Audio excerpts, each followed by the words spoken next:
There once was a father who favored his son, but the son didn't favor his father. He laid upon him one of the greatest blessings to ever be transferred.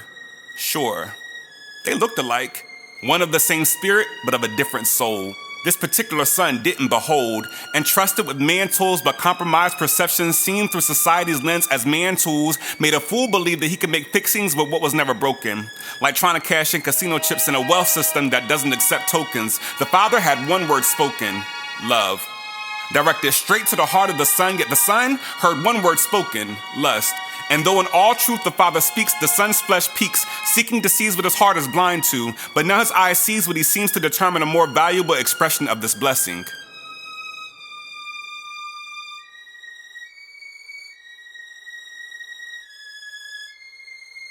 You see, the son squandered his inheritance, a legacy of legacies forsaken at the height of impulsivity, and just like that, it all goes to show that what he's trying to gain at the expense of his soul, the whole world ain't even worth it.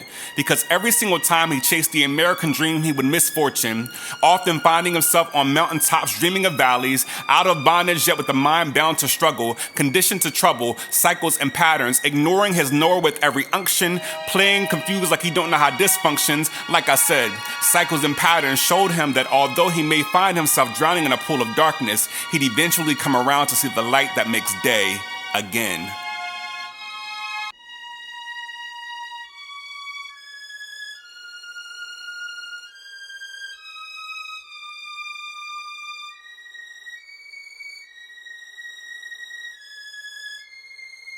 Just imagine seeing life through the eyes of the sun, a lens created pure yet tainted and tempted and now tinted.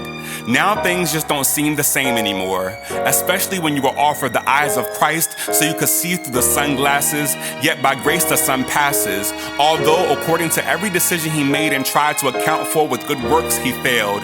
He backpacked up his courage and returned home. At the knees of his father he fell. At the knees of his father he wept. At the knees of his father he anticipated being rejected. At the feet of his father he was greeted with a kiss and gifted a ring and a robe. At the feet of his father he was accepted.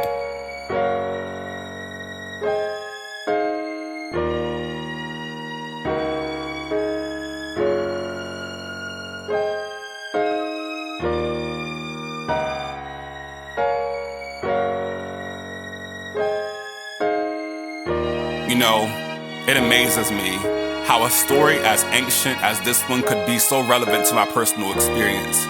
It's taken me years to understand that God's expression of love for me is unconditional. It's taken me years to understand that all the dysfunction I've been conditioned to doesn't corner him into conditional love like human love. See, while every human I've ever known has only called me by the name Charles or some iteration of it, God has always called me accepted, approved, good enough. While every human I've ever known has only called me Charles or some iteration of it, God has always called me loved.